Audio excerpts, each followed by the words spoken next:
It's kind of weird that we don't talk about SHIMMER more, right? It's not like it's a company that didn't have a key following throughout its history, and it also came to prominence through what many describe as the super indie boom of the 21st century.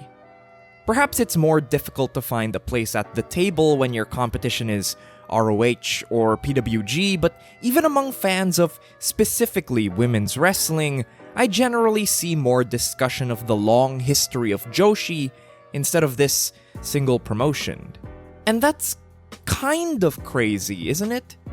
With all due respect to early progenitors like Glow, I truly don't think there's a North American promotion more influential to the state of mainstream women's wrestling as it is today than SHIMMER. As perhaps the most prominent all-women's independent promotion of that area ever, the list of alumni from the company are a who's who of some of the most important names in women's wrestling. Becky Lynch, Bayley, Dakota Kai, Asuka, Mercedes Martinez, Athena, Sarah Del Rey, all of them have come through SHIMMER's doors, and that's truly just the tip of the iceberg. That's why today, we're going to dig into one of my favorite rivalries from SHIMMER history. Strap in, we're talking about the 2-year rivalry between Madison Eagles and Nicole Matthews. And to get as much insight into the rivalry as possible, I decided to speak to two people who know the feud incredibly well. So today we'll be hearing from former 2-time SHIMMER champion Madison Eagles and 2-time SHIMMER Tag Team champion and former SHIMMER champion Nicole Matthews.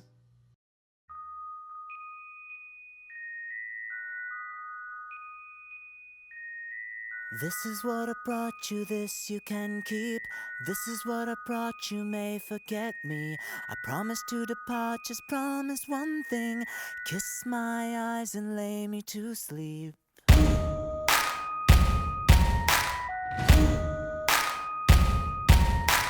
This is what I brought you, this you can keep. This is what I brought you, may forget me. I promise you my heart, just promise to sing. Kiss my eyes and lay me to sleep.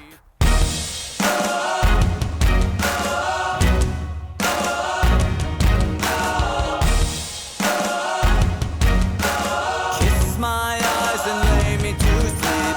This is what I thought you'd need me. This is what I thought, so think me naive. I promise you a heart you promise to keep. Kiss my eyes and lay me to sleep.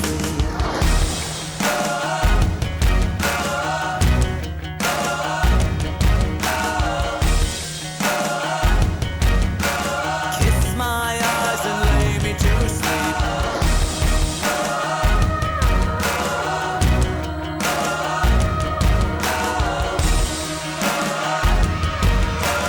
Kiss my eyes and lay me to sleep.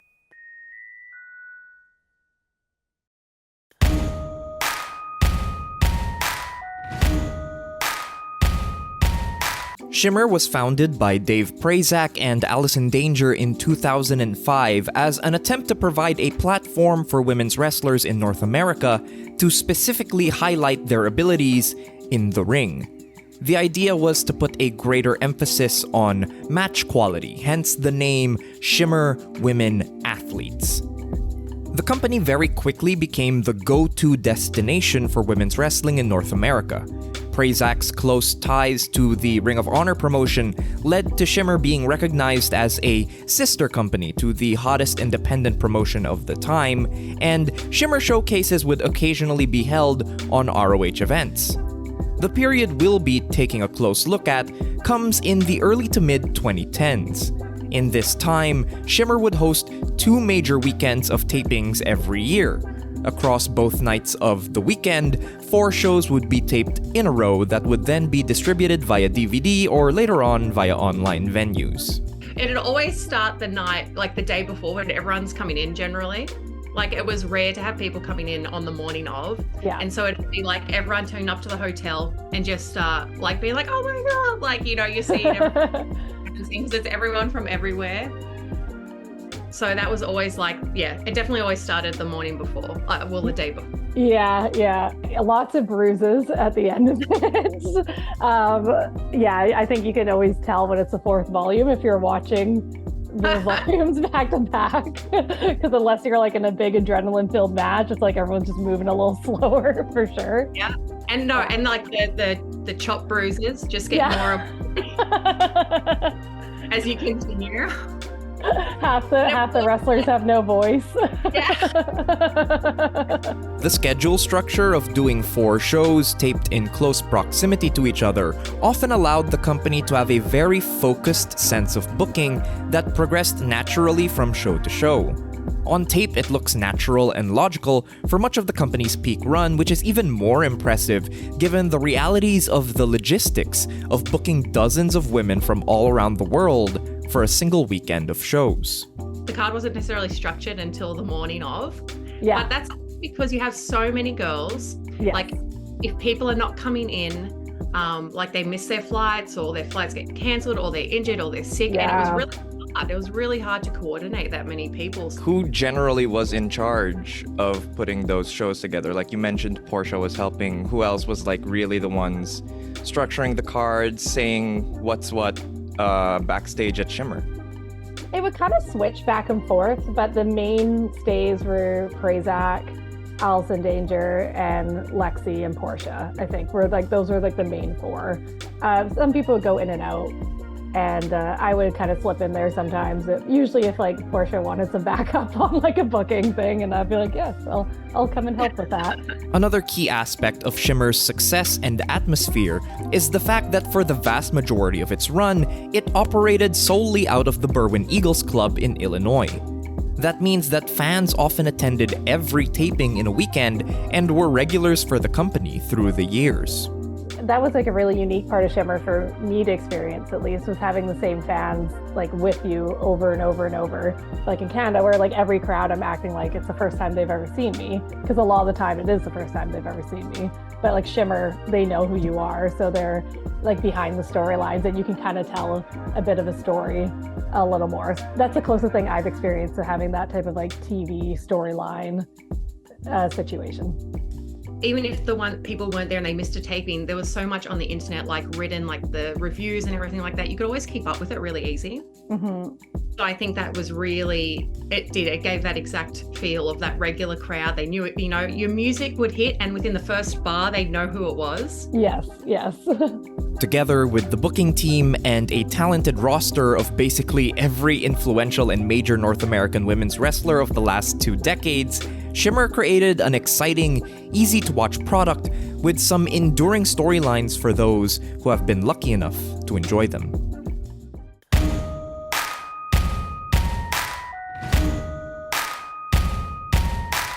While the real meat of the rivalry between Madison and Nicole would come in the mid-2010s, the seeds of their feud came about from Madison's very first day in Shimmer.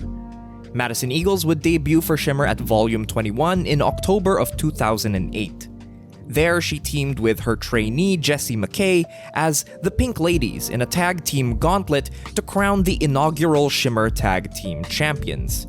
The first team in their path, the Canadian Ninjas of Portia Perez and Nicole Matthews. I've never been on a show with that many girls, right? Yeah. So, and usually when you're on a show, there's only one girls match, you have, all you have to do is compete against the other person in the way you look, the way you stand out, like the way your character is and all that sort of stuff. But then as soon as you come in on a show that's got 40 girls, mm-hmm. like you could just be an exact replica of someone else. I felt coming in, it was so different. I look back and I'm like, oh my God, I was such a baby in that. Like, what was I doing? Oh. And I distinctly remember after that match, me and Portia looked at each other and we're just like, wow, like, who is this? She's so fucking good. Like, we were blown away how good you were, because like you were in Australia, so we never had really heard of you or anything. That doesn't happen too often when you're pleasantly surprised by how awesome someone is, because like everyone knows everybody. Sorry, that's more of a everyone knows everyone, less of a everyone's a shit comment. But I don't even remember our match. I think I was too nervous. going out there, I was like, holy shit, I don't know what I'm doing. Like, I don't know if they're gonna. But the rest of the three of us are looking at you like, oh my god, this is the best person in the match by far, but okay. On this day, the Ninjas would be victorious, but big things were still in store for Madison Eagles. In April 2010, at Volume 31, Madison would defeat Mischief to become the new Shimmer champion. A little over a year later, Nicole Matthews would take a tour of Australia, where she wrestled Madison Eagles on multiple shows. The main highlight of the trip, though, was a triple threat match, where Madison would defend the title against Nicole and Jessie McKay. My clearest memory of that triple threat match was, I was like, okay, and then we're gonna, go into this, and you guys are like, enough, that's it, no more. And I'm like, oh, but and then it could flow, and it's like, no more, we're done at that point, that's enough. If you watch it back, it is a lot. We were right. I know. Even looking back now, I'm like, oh, it's not too bad.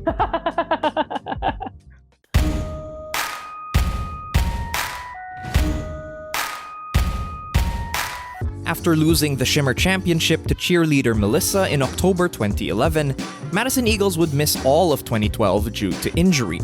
She would finally make her return to the company at WrestleMania weekend of 2013, wrestling Jessie McKay at Volume 53. Through the rest of 2013, she would remain unpinned and unsubmitted, making her still a clear top-level player on the Shimmer roster. As for Nicole Matthews, most of 2013 was spent alongside Portia Perez in their second Shimmer Tag Team title reign for the Canadian Ninjas. Most of the year involved the Ninjas in a rivalry against the Global Green Gangsters, or 3G, made up of Kelly Skater and Tomoka Nakagawa. At Volume 57, the Ninjas finally lost the Shimmer Tag titles to 3G, thus leaving Nicole open to spending more time as a singles wrestler. Thus, the match was made for Volume 58, the undefeated Madison Eagles against Nicole Matthews. But it wasn't a match that was easy to make happen. Like, honestly, our feud started because we had never wrestled each other one-on-one, and we both really wanted to. So we had to, convince Dave to do that match. He hates, heel. Yes. So it was definitely one of those things that we really had to convince him, because we were both heels at that time. Yeah, we were like, it will be good, I promise. Trust us. Yeah, there was a lot of that. Fortunately, the match got greenlit, and it fully committed to the idea of two heels being pitted against each other. It is definitely the most comedic of the matches that these two would have, and the core of the joke ties into the simple philosophy of being a heel. Given that heels should inherently be primarily good at failing, and thus overcompensate for that by cheating, what happens when two failures with no moral compass crash into each other? Well, me and Portia really liked being actual heels. So obviously we had a sense of humor when we would wrestle, but we always wanted to be the butt of the joke when we would do that. So I think it's important for the climax of the match should be the babyface. They should be getting the punchline. It should be about them selling, about them coming back. The heel's just there to help that out. And I just wanted to be hateable. I just really enjoy being a heel, and I wish more people enjoyed being a heel as much as I did. This match is filled with some of the funniest stooging I've ever seen. You'd think that not having the heroic babyface to bump the villains around would eliminate a key part of the equation, but Nicole and Madison make it work beautifully. I'd say one spot that really captures this ethos of the classic heel comes early on. Nicole and Madison are riffing on the mat, working their way in and out of some classic chain wrestling holds, and then the sequence climaxes in repeated pinfall attempts that up the pace of the match, and it concludes with them simultaneously kipping up. So far, pretty standard stuff that one might have seen a million times on the indies before and since. Then the punchline. Both wrestlers back to their feet, and we're at a stalemate. They look a little bit winded as well. Well, this kind of action does take the wind out of you, Dave Prazak. Brilliant. A babyface could keep going and wrestling circles around their opponent for hours, but for a couple of scumbags like these two, all that hard work necessitates a little break. So fun. Just so, it's with like comedy wrestling, like it's a lot of it was comedy, and obviously we were doing some real wrestling too, but like if it's something that'll make you laugh and makes you guys laugh when you're planning the match and talking about it, like it'll make the crowd laugh too. That's and if it doesn't, whatever, you're still laughing about it, so it's okay. I've had a lot of opportunities to show character work at that point for sure, but like seeing how funny like Madison was all throughout the match, and like, she was always having to be super serious because she was like the Shimmer champion, which makes sense, but like so funny, like such a good personality to play off of in those situations. We just fully committed to just being like shitty dirtbags to each other, and it was so fun. Outside of just being an incredibly fun watch, this match also introduces a key aspect of Madison Eagle's lore in Shimmer. The opening moments of the match are built around her doing physical comedy around hiding a series of forks from the referee and trying to sneak them into the match to attack Nicole with. It's classic heel shtick stuff, reminiscent of old school territory heels like Abdullah the Butcher or The Sheik, but done in a much lighter tone and played up for comedy. This would only be the first fork sequence in Madison's Shimmer run, and it would become a recurring gag for her in the company moving forward. I don't even know where I that think came. literally you were like, it'd be funny if I had a bunch of weapons on me and they only found one or two, and then you had a bunch. Like, I think that's literally where it started. I think so. And it was just like, what can be stupid? And it was just like a fork. It was just like, and like, because like taking that into a serious context, like, if it was like, weapons allowed, then a fork probably be pretty dangerous, you know what I mean? But in the way that you never actually get to hit anyone with it, I think is pretty like ridiculous. So. With the two heels working the match, some surprising things come to the fore. Despite Madison being more of a tweener character between the two, her grounded control segments do actually give Nicole just enough sympathetic leeway to draw a rare babyface reaction from the crowd. Fans chanting for Nicole Matthew. The match would end with Madison Eagles hitting a crispy brainbuster and the 20-minute time limit expiring. Although no conclusive winner has been decided, it's noteworthy that Madison's the one who's able to hit the final piece of offense in this match. One can't help but leave this bout with the impression that with a few more minutes, she'd be leaving victorious. This is one of the funniest matches in Shimmer history, a perfect little textbook on the basics of being a chicken shit heel. 4 stars for me. Alright, Mark Nolte, before the rivalry really starts heating up, it's time to pay the bills. If you want to hear more about Shimmer and other great matches from around the world of pro wrestling, subscribe to Big Egg. March 2023 will be an all Shimmer month, but there's so much more from this weekly newsletter, and if you're liking this video, be sure to like, comment below, and subscribe for more video essays, year recaps, and wrestler breakdowns. Now, back to the video.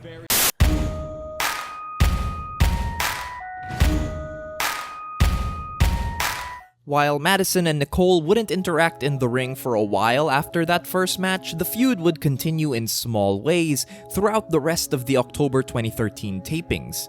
In order to keep the rivalry fresh in everyone's minds, without having to give away more in-ring action between the two, they went for a more comedic route. Specifically, they went for a theme as old as time itself: Starbucks versus Tim Hortons. And fueled by Starbucks because it's better than stupid Tim Hortons. Weighing 64 kilos, and she is not fueled by Starbucks because she doesn't drink that hot garbage. The coffee thing was our actual preferences. I think it was just, I love coffee so much, you love coffee so much, and it was just honestly a natural thing that came out. As a mid-card comedy mode at that point, so... which is my favorite mode to be in, quite frankly. I think we kind of were intentional to keeping it lighthearted too. So like eventually when the turn happened, that it would like be, whoa. It was like a fun way for us to do some comedy, which is what we both really like doing. Beyond just the coffee, though, the feud continued on a familiar battleground to indie wrestlers of this time period, ring announcer introductions. In Volume 60, in the midst of Nicole Matthews feuding with Hikaru Shida and using a kendo stick to steal wins, Madison had this announced for herself. She remains undefeated, even without resorting to the use of ninja weaponry. And Nicole fired back on the same show with some thoughts on Madison's choice of weaponry. Weighing 64 kilos, and not an extra ounce due to concealed forks. In the middle of her match against Hikaru Shida that night, Nicole takes an extra swipe at Madison by stealing her signature Brainbuster, the move that nearly defeated Nicole at Volume 58.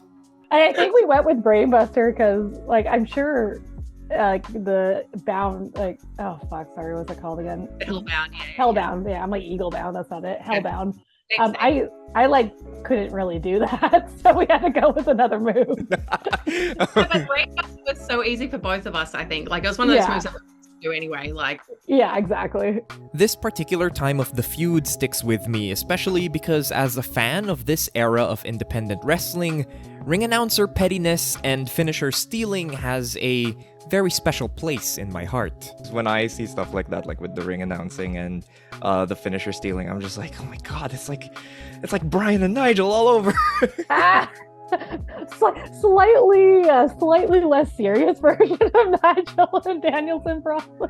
Though I do like that. That's good.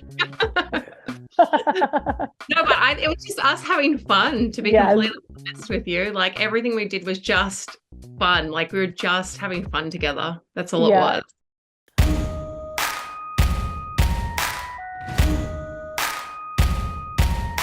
On Volume 62, Nicole Matthews would be granted a rematch for the Shimmer Tag Team Championship.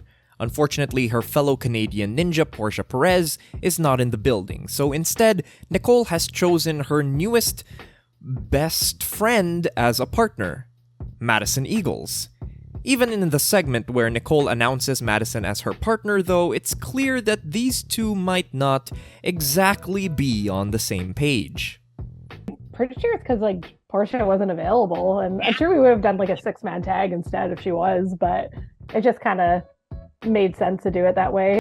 The strife between these so-called best friends continues into the tag title match against 3G. At multiple points in the match, Nicole attempts to one-up Madison and it ends up costing her. Madison goes for a test of strength and overpowers Skater. Nicole tries a test of strength and gets overwhelmed by Nakagawa.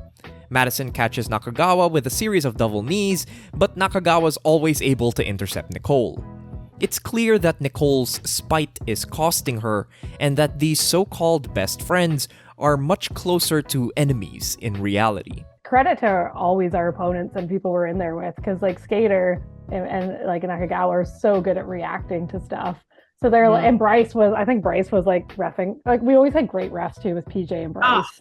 Like the best, right? And like, so, you know, we could be dumb dickheads to each other and they're just like all reacting, being like, who are you guys? Like, why are you teaming? Of course, the match ends poorly for the worst best friends, as an attempt at a Funky Cold Medina variation ends in some worse best friendly fire that allows 3G to retain the gold.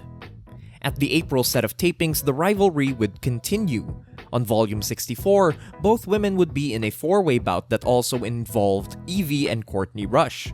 Although Nicole and Madison continue to put up a facade of a united front, it's clear to see where the cracks are forming between the two.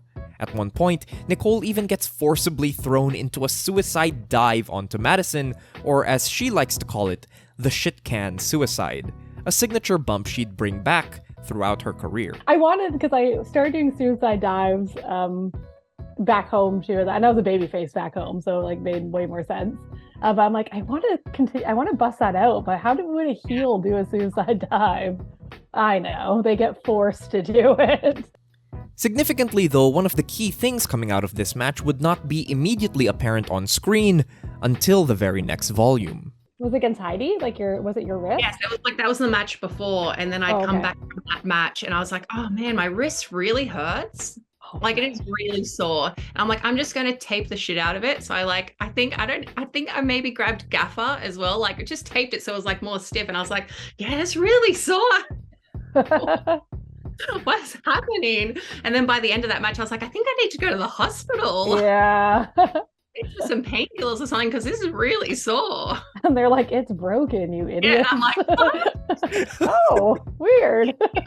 cast and I'll just wrestle the next show too. They're like, no, we can only half cast you because you got to fly.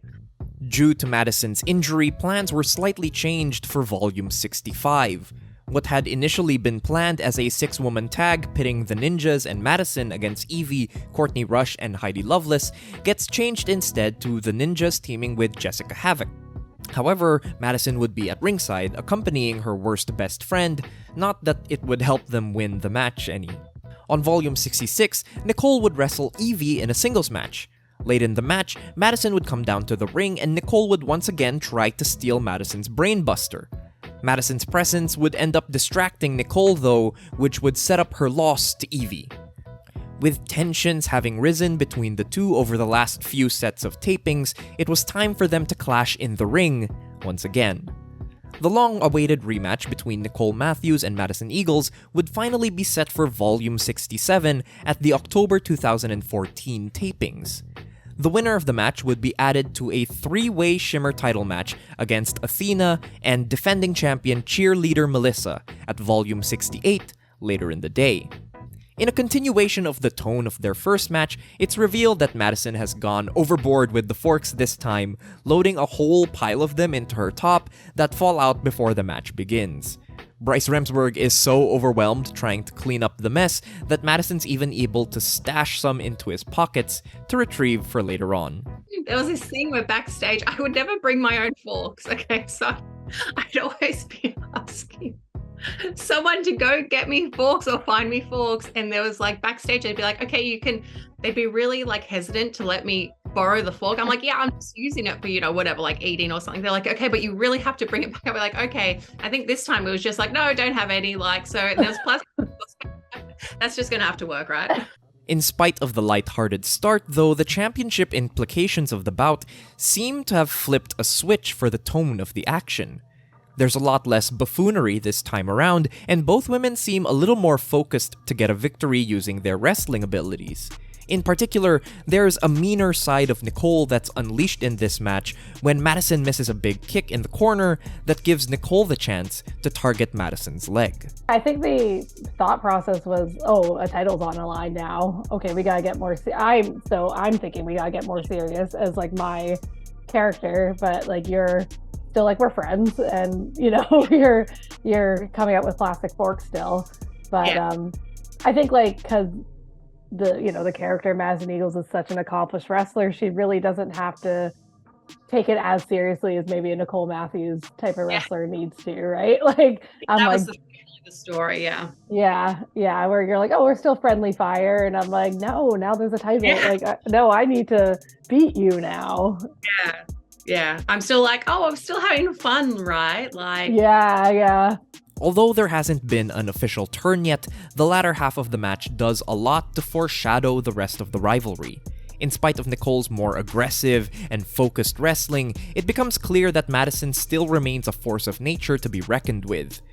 For example, when the two trade German suplexes, it's important to note that Nicole drops first. At the same time, Madison's bad leg makes her a more sympathetic figure as she tries to overcome the injury to try and put Nicole away. Nicole remains a slippery customer though, finding small openings to grab holds and pinning combinations, and even getting a late-game lion tamer to try to capitalize on her early legwork. Even then though, Madison keeps calm in the moment and is able to reverse the maneuver. Similarly, when Nicole goes for the brainbuster, Madison holds the fort and reverses it to hit her own original version. Generally, while Nicole's putting up a fight, it's clear that Madison's likely the more dangerous of the two from an in-ring perspective. Finally, Madison's able to grab her double-legged STF variation.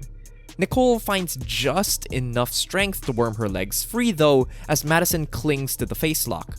Nicole climbs the turnbuckles with the classic Bret Hart escape to pin Madison's shoulders to the mat while she simultaneously taps out to the hold.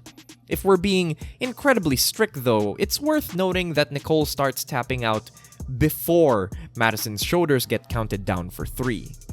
This is a great sequel to their first Shimmer bout, taking the lighter tone of the first match to start and applying pressure to find out what these two bring to each other in a more serious environment. A much more straightforward counterpoint to Heelfest 2013, and one that hints at the greatness yet to come. 4 stars for me. With the match's winner in dispute, the official result gets changed to a draw, and both Nicole and Madison would advance to the 4-way championship match at Volume 68.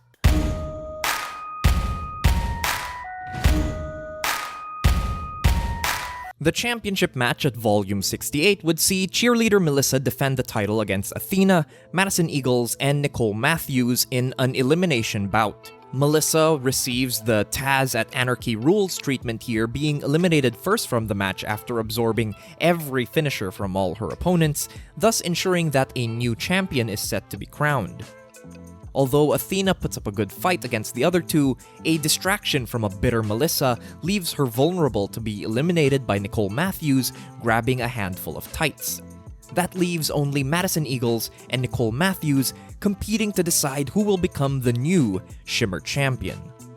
The match really starts to descend into chaos when Nicole accidentally catches Bryce Remsburg with a missile dropkick. It's here where Madison is able to lock in an STF on Nicole, leading to a very clear visual tap-out from Nicole Matthews. Again, continuing the theme of highlighting that Madison is the better wrestler when push comes to shove, only for Nicole to survive via shenanigans. Referee Andy Long accidentally gets sandwiched in the corner on a German attempt, and again we get a visual of Madison having Nicole's shoulders down for 3 until PJ Drummond finally arrives to officially count. Then, the chicanery truly arrives as this time Nicole intentionally pulls PJ Drummond into the path of a Madison Eagles corner kick, knocking him out. Madison hits her killing blow, the Hellbound, and Nicole's down for a 10 count and beyond, but with no referees in the building left to count. That's the opening for fellow ninja Portia Perez to attack Madison Eagles and give Nicole the opportunity to throw a fireball directly into Madison Eagles' face, which puts her down for the 3 count. Like thieves in the night, the Canadian ninjas steal away the Shimmer Championship in one of the most dastardly acts in Shimmer history. Dave always had a lot of confidence in me being a main eventer, I think, more than I did. I didn't think I was quite ready for it at that time. But yeah, he would trust, there was never an issue of him being like, ooh, should we put the belt on her? I think he always trusted that. I think also he can really see potential. He's got such a good eye for that. Like when I feel the same. When I got the title, I was like, what are you doing? Yeah. It was very, I don't know why this is happening, because it's just, you don't feel that in yourself, but I guess that's what he's seen. So credit to him, he definitely saw that in you. So it's an incredibly compelling title match even before the chaos of the finish, but that climax of the fireball is such a shocking escalation of the rivalry that's come before that it's the perfect way for a Canadian ninja to finally become Shimmer champion. 3 3/4 stars for this one. What's that conversation like backstage where it's decided that this is now going to be the championship feud? I think it just made, it's just okay, this makes sense to do it this way. And, everyone was having fun watching us do comedy stuff, but it's at one point we are 2 of the better wrestlers in the company. This should be a main feud. This is a feud people want to see, and these are 2 really good wrestlers. So how do we progress this to a little more serious? Yeah, definitely. And I think credit to Dave, because him seeing us enjoying wrestling, when you enjoy who you're wrestling and enjoy the stuff that you're doing, it makes it a lot easier for you, and it makes a better match, I think, too. Yeah. So I think maybe he was seeing that also, and he was like, okay, let's just keep going. Do you know what I mean? Yeah.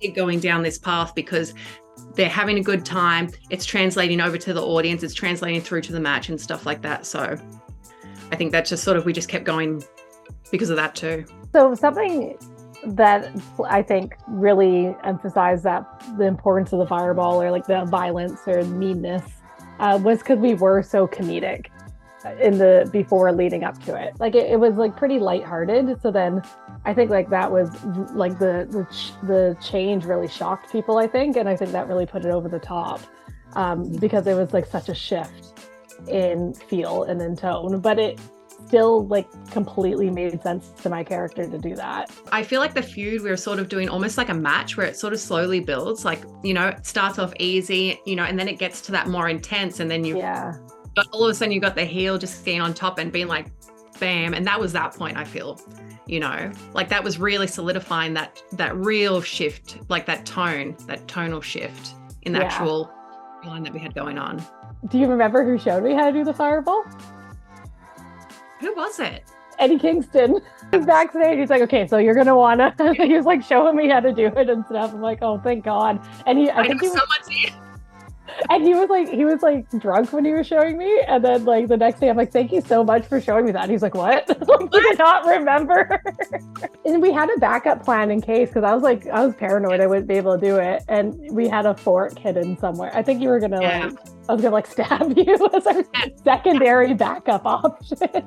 Maybe we had it like in the turnbuckle or something like that. Maybe. So whose idea was the fireball in the first place? Was it Dave's?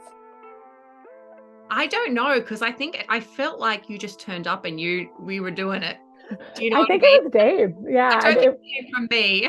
No, it didn't come from me. No. Maybe Portia.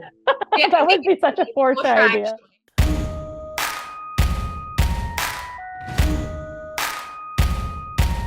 Can we talk about your commitment to the fireball, please? You're like, okay, so we're doing this in the first day of the weekend. I can't come out and do more matches and be like, wow, you're completely fine after this. Right? So Dave was like, oh, you know, like they used to do like old school, you used to like use a bit of sandpaper and just like, you know, scruff yourself up a bit. I was like, well, you can't suggest something to me that sounds cool and me not do it. So that is exactly what we're doing. So I was like, someone go get me some sandpaper and I'm going to scratch the shit out of my face. So then when I come out, like, people are like, wow. I didn't care about my face. I didn't care about how I look. I am here to fight. Yeah! Scuffed face and all, Madison Eagles would soundly defeat Marty Bell in a quick match on Volume 69. Later in the show, Nicole would come out to make her first defense of the Shimmer Championship against Evie, even wearing Madison's signature Starbucks-themed shirt down to the ring. In a bout of rage, Madison Eagles would attack Nicole before the bell, requiring both women to be pulled apart. On Volume 70, what's initially meant to be a Shimmer title match between Nicole and Tomoka Nakagawa devolves into an 8-woman tag brawl that spreads all over the Berwyn Eagles Club. After attempting and failing to burn Madison's face again, Nicole bails on the match, noticeably leaving her tag partner Portia to absorb the full wrath of the babyfaces and take the defeat in this match. From there, Nicole's reign would be characterized by heel tactics and slippery cunning. At Volume 71, it's a distraction from Portia and a chair shot that allows Nicole to retain against Nakagawa. Volume 72 sees her get her cleanest win in the reign, putting away Kaylee Ray with 2 successive Vancouver maneuvers. Volume 73 sees Nicole using a combination of legwork and her feet on the ropes to put away Jessica Havoc. It was really fun to be like a heel champion that shouldn't have been champion, that was like in over my head and I could lose at any second. Like that was super fun to do. However, the most important development from Volume 73 comes from before the show even starts. Madison confronts the ninjas in the parking lot, demanding a rematch from Nicole. Cowardly ducking her challenger, Nicole offers up Portia in her stead, with the winner getting a match with Nicole at Volume 74. This, alongside Nicole abandoning Portia at Volume 70, plants the seeds of cracks starting to form in the once unshakable Canadian Ninjas. But was there ever talk of a ninja's breakup? Actually, yes. But her retiring obviously cut that short. But what we were going to do is turn her face. I remember there was a match where we came out to, because we always came out to her theme music when we were tagging. And one time we came out to mine.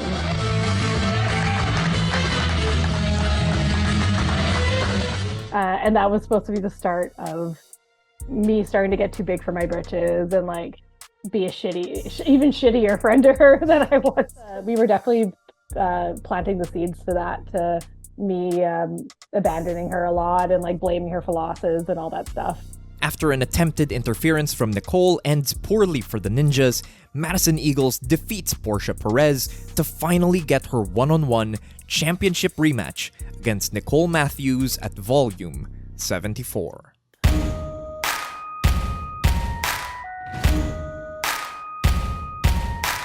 I love how clear the dynamic between these two wrestlers is from the entrances.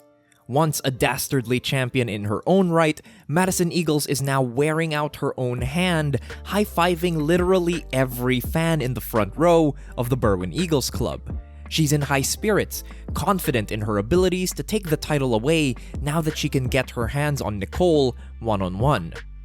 As for Nicole, the typically smug and loudmouthed champion looks sour and shaken before the bell even rings. There's the fear of God in her eyes as she circles the ring because everyone in the building knows that in a one-on-one fight, Nicole Matthews is going down to Madison Eagles. It nearly happens in the opening seconds, with Madison nailing an early roundhouse and then a hellbound to squeak out one of the closest early near falls you're ever going to see. Those opening moments paint a sharp contrast to the start of this rivalry. No forks or jokes here, it's all business for Madison Eagles now as she's looking for revenge over the champion. Even beyond her rage, Madison has the wherewithal to strategize and plot. Much of the early match sees her go after Nicole's leg, likely in an attempt to soften her up for an STF variation in the finishing stretch. She's prone to anger though, given the situation, which is why a stiff slap from Nicole drives Madison to take an early risk, setting up her Spider German in the corner.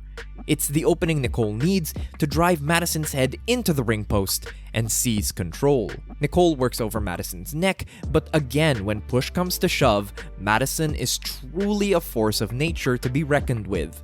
There are so many moments when Madison gets to shine as just this powerful ace figure putting the weasel of a champion through the ringer. Whether it's blocking Nicole's move steal attempt and nailing a beautiful brainbuster, or no-selling Nicole's flurry of strikes like a 1980s hero, this is a wonderful babyface performance from Madison. There's a real viciousness throughout this match that we've yet to really experience in any of their matches to this point. Like, definitely, like, we have trust in each other too. Yes, very much. A lot of trust, so it's like you can throw anything out there, and we are not going to suggest something to each other that we would not take ourselves either. Well, that's like, it. So it was always like, you know, we're going to only throw out things that we would definitely take from each other, but because we feel so safe and we're so confident and, you know, really enjoy each other's wrestling and stuff, that you could just say anything, really. Yeah, and I think that we're both like kind of not reckless, but we're both don't have much regard for our own bodies sometimes. Oh, 100%. Too. If it feels like Madison and Nicole are wrestling in this match with a little more spite and anger to them, that's because they were, but not necessarily aimed at each other. Was this the match? Was this the volume where we weren't the main event and there was like a big Joshi, like 10 women or something? Yes, this is the one. Okay, so we both had a huge chip on our shoulder going into this match because we weren't the main event and we were pissed. I remember that. We're both like fuck it, fine, follow that. Like we were like super pissed that we weren't the main, I remember. Yeah, and we're like, well, all right, fuck you guys. We're gonna make it hard to follow us. So yeah, there's a lot of spiteful motivation. Yeah, but we were like, where we were and what we were doing and stuff like that. We're like, I swear, I thought, you know, like every time it should be the main, like that's where we were just going. Like that's what the match should have been. So we're just like, let's just go out there and just exactly what you said, just like be like, okay, We're going to give you something to follow. You know what I mean? Like, Yep. absolutely, 100%. Yeah, good fucking luck, you know, Joshi legends. The waist lock. Oh! And launches her right on the back of her head. The finishing stretch actually has a very clever idea and execution to it. First, we get Nicole stealing the brainbuster, forcing Madison to reach the ropes to break the pin. Then Madison nails a half and half suplex on Nicole, which the champion needs a rope break to survive. Or like the rope breaks part made me remember Jumbo versus Tenryu from 1989, where Whoa! there's like 5 rope breaks at the end, where Tenryu's just always by the ropes, and I love this so much. Yeah. I'm like, I'm blushing. Thank you. It all culminates in Madison finally hitting Hellbound on Nicole once again and seemingly getting the 3 until we realize that Nicole's foot was on the ropes. As Portia and the officials argue the decision, Madison is too distracted in celebrating to be ready for Nicole sneaking up behind her. Once the match restarts, Nicole nails a neckbreaker and then the Vancouver maneuver for the 3 count to once again slink away with the championship. It's like we knew what the match following us was going to do, you know, so it's like the rope breaks and stuff. Like, how can we make this stand out? I assume, like, and then go into that match, and anyone from that, like, that whole show remember anything other than that match? Do you know what I mean? So it had to be something different. I think we're like, what's the best way to get heat? Like, that was my number one goal. I think because what would always happen with Shimmer champions when they were heel, they end up getting respected and cheered.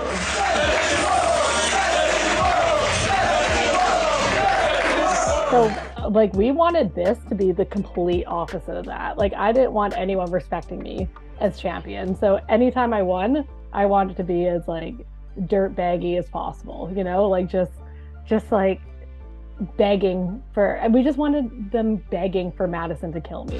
This is ridiculous. Madison just got robbed. She wasn't even facing her opponent, and the bell had not sounded. Turned her back. Before she grabbed hold of Madison Eagles.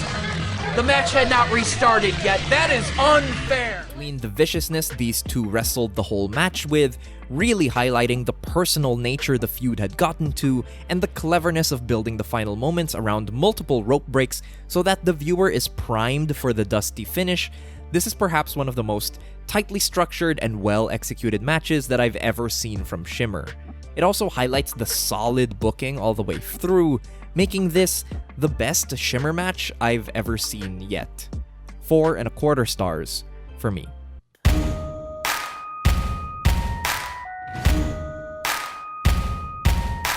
The final set of tapings relevant to this feud would come in October of 2015. Volume 76 would open with a Royal Rumble-style Battle Royale to crown a #1 contender to face Nicole Matthews in the main event. Late into the match, the Ninjas would strike yet again, keeping Madison away from the championship for one more show. Later, after successfully retaining against Candice LeRae, Nicole would try to set Candice on fire until Madison came down to stop her. A big pull-apart brawl ensued yet again, this time even wilder than the last, ensuring that however things might end between Madison and Nicole, it will be violent. I think I remember on the pull-apart, it was like, I think Lexi and were holding me back, and I was like, I am so tired right now. I'm just going to sit here. I'm going to just keep holding me back because I am like, I think I spent all my energy, because when you fight against people and there's so many people and you're trying to actually get past, it is surprisingly a lot of energy. Dave was trying to figure out a final match, and even that we didn't figure out till like that. I feel like when we got there, because he wanted to do an Iron Man match at one point. I'm like, and we were both like, no. That's the one thing I've always told him. I'm like, no. Every time he suggests it, I'm like, no. I don't want to see him wrestle for an hour. I don't think anyone else wants to see me wrestle for an hour. The match would finally be set for Volume 77, not in an Iron Man match, but in a no disqualification match for the Shimmer Championship. This time, in the main event. Oh my God. Yeah, better fucking be, that's right. Don't make that mistake again. With the playing field finally level, the match is wild and brutal. Madison, having played the self-assured wrestler for the whole feud, finally has the chance to turn Nicole's tricks against her. To start, she jumps Nicole in the entranceway and the fight only gets more heated from there. But there's also space for a little levity in this match, such as when Kaylee Ray gets used by Madison as a weapon against Nicole. Like, hey, do you mind just like, I just want to use you as a weapon. And she's like, okay, cool. Like, she's like so up for it, nicest person in the world. So I was like, cool, we'll just like, during the match, just hang out back here. And then I was like, let's do this. And she just stupid sport about it. Like, it's such a stupid thing to do. She's a maniac like we are, though. I know. That's why it was sort of like she was definitely the one person you could go to and be like, hey. The best part about having workers as careful and considered as both Nicole and Madison are is that once they've had the chance to build to something, it's always a spectacle once they're finally given the freedom to basically just go as crazy as possible to finally pay off the big feud. For example, instead of getting shit-canned, Nicole actually successfully hits 3 suicide dives in a row on Madison early on, and it feels earned in this context as she's playing a desperate, cornered animal. Meanwhile, Madison's able to relish in the chance to just punish Nicole for all her sins. It happens in small ways, like the brutality of just bodily dragging Nicole across the hardwood floor at Berwyn. But it also happens in delightfully big ways too, like dropping Nicole with a half and half, a straitjacket German, then a deadlift German suplex, all in a row, or even giving Nicole a huge powerbomb onto the edge of the apron. Murder me. Oh, boy. Right? Let's do all the the fun stuff that we don't just normally put in there, like. Right? Yeah, absolutely. That's all it was. It's just a whole bunch of fun. The gimmickry is minimal, but used to wonderful effect. I especially enjoy how the baseball bat isn't just used for blunt force trauma, but also to choke out Nicole in an STF, or to jab Madison in the throat when Nicole's in control. The finishing stretch is fantastic, and stays entirely true to the themes that the feud has set up. After blocking an attempted apron German from Madison, Nicole hits the challenger with a truly disgusting brainbuster to the apron. In the ring, she would hit 2 more brainbusters onto Madison, only for the challenger to kick out. Quite simply, Nicole might try to do Madison's moves, but that does not put her at all on Madison's level. Perhaps one of the best moments in the match is when Nicole hits her Vancouver maneuver and Madison bridges out of the pin, leading to the fans to taunt her with, You can't beat her! You can't beat her! Everyone in the building says, you can't beat her. Seeing her demise closing in, Nicole tries one final trick with an attempted belt shot, but Madison dodges it and is able to hit Nicole with Hellbound onto the title belt through a chair. 1, 2, 3, and Madison Eagles is once again the Shimmer champion. A truly delightful stipulation blow-off to a thrilling feud, one that keeps all the promises made throughout. With everything made equal and all the tricks in play, Madison Eagles proves that she is definitively the better woman and stands victorious over the dastardly fraud that is Nicole Matthews. 4.25 stars, a perfect ending to a wonderful feud.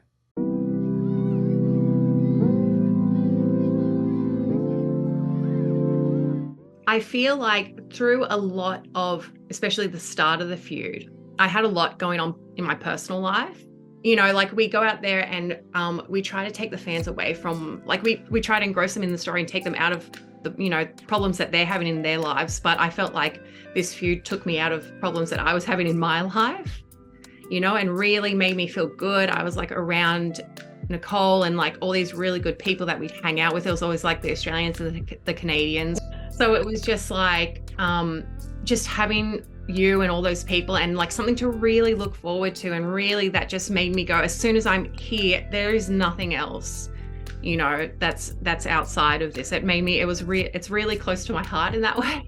And then like the end of it, it's funny because the end of it, like the 2015 stuff, is when I'd come out of all that really hard personal stuff. So it was a really nice way to finish it off, like actually feeling really good within myself as well. Madison Eagles, who many have called the best Shimmer champion in Shimmer history during our 10 years thus far, begins reign number 2 at the top of Shimmer women athletes. I got so lucky because my back-to-back feud, so our feud with 3G, when we dropped the belts to them, and then it went right into this feud, you know, in this time. And those are like the funnest couple years of Shimmer for me. Like just always working with my friends and like being able to wrestle with a like-minded person like Madison. You know, people have different views on wrestling, and it was just really nice to be able to, the goal was to create the best match of the card or the highlight of the card all the time, and to be able to do that with someone who had the same goals and goes about it the same way and is so giving out there. If you like look on paper, like take aside our personal relationship, look on paper, this tag wrestler heel, dirtbag tag wrestler heel versus this like main eventer who's had the championship already, who's had like some of the best matches in the company. It's like she doesn't need to give me a lot. It's not very common for someone who can be a main eventer to like try to bring people up with them sometimes, you know? So yeah, it's just like one of the most selfless people I've been in the ring with. So it was amazing. It was an amazing time. Like at the same time, I was doing babyface main event stuff in Vancouver too. So I was just getting like the best of both worlds. It was a really great time. It was probably the peak of my wrestling career, my peak of my development at least, you know? Like I like to think I'm just as good now, but my hips in the morning don't feel the same. Maybe a couple of years, a year before COVID started, I started making, like I've always made my wrestling gear, and I started making other people's wrestling gear. So I've been actually doing that on the side for quite a few years now, actually.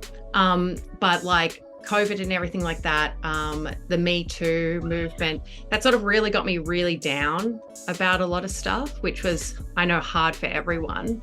But also like my left knee was just not good, and it wasn't getting any better, and I had to have a couple of surgeries on that. I've got a 1-year-old now, which was fantastic because, you know, like doing all the rehab and everything while you're pregnant and while you've got the baby and stuff really helped. And so I've only just started coming back to training, which is everyone absolutely loves, which makes me feel really, really good. I think being able to help, just like Nicole, help people become the best version of themselves as a wrestler is like really means so much to me. So it feels so good being back, like after a 2-year maternity leave, to like back to helping train people. It's so lovely. Gets me going in the morning. It's really good. And like, you know, and always being connected to the wrestling anyway with like the company and making everyone's gear now and stuff like that is really, it sort of keeps me in wrestling, but you know, it gave me a really nice break from it. So, but it's good to be back. Yay. So for people who might not be too familiar, where is it that you're helping with training? Like, do you want to shout out the promotion or the dojo? Yeah. It's PWA Australia. Everyone should know that, hopefully, because that's like my only things that I ever air in my 2007. So hopefully, you know, if no one, I think we've been getting a bigger, like much more momentum, like worldwide and stuff like that now. So hopefully, you know, I might say PWA Australian, people like, or PWA Black Label, and people like, oh wait, I might have heard of that before if they haven't seen it before. Are there plans for an in-ring return in the nearby future? We'll have to see. Having 4 children is a lot. Having 4 in your own you know, wrestling gear business and then taking training, it's a lot of stuff on the plate. Pretty parallel, honestly, to like what Madison's doing. So I help run a wrestling school here in Vancouver, Lionsgate Dojo. We just had a group of them on AEW Dark recently, and it's just like, you know, you're just like, oh my gosh, I'm so proud. And it's so rewarding to see that and to see people be the best they can be, like how Madison was saying. And actually, like me and Artemis Spencer, he's one of the other head trainers at the school. He's my husband. we are so inspired by PWA. Like, and that's like, we want our school to be like just like that. And it's just so funny, the parallels between Sydney and Vancouver. I don't know. I love it so much. And every time I meet someone from your guys' school, I'm just like, oh, they're amazing. Yeah, it's a very similar thing. It's so funny Yeah. that we find so many things very similar in our lives, you know. Yeah. Like, it's not just about, like, especially with the wrestling schools, it's about the people themselves. It's not just their wrestling skill. It's about making them, you know, good human beings. Yeah. Within the too, I think is so important.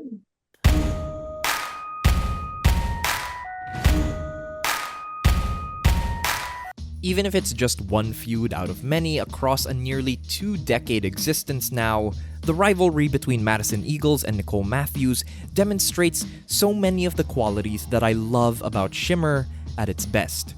Two incredibly talented performers were given the space and time to develop a feud in ways that both of them found rewarding and that translated to the viewing audience.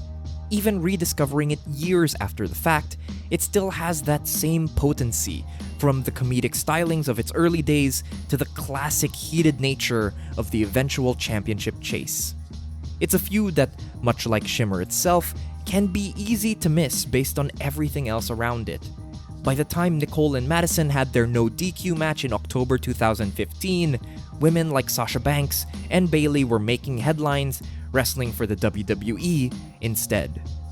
Nicole, Madison, and everyone else at Shimmer through the years have more than earned a place at the table when it comes to discussing women's wrestling, especially in North America. It's kind of weird that we don't talk about Shimmer more, right? I'd say so.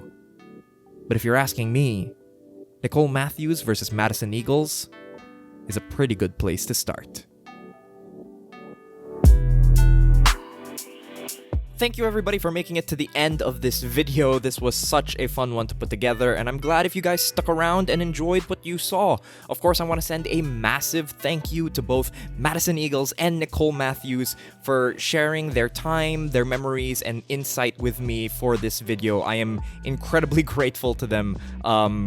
There's not enough words for me to say thank you to them for being a part of this. And of course, I want to send a huge thanks to SamTheVAMod for once again doing a wonderful job helping me edit this thing together. And of course, it's time for me to say thank you to all my subscribers over on Ko-fi. Thank you to one-time supporters in Dan Skidge, Jordan Ilagan, Hayden, Ryan Dawson, Corey Bailey, Nova, Shoeman, Lasagna Trey, and Matt Wasung.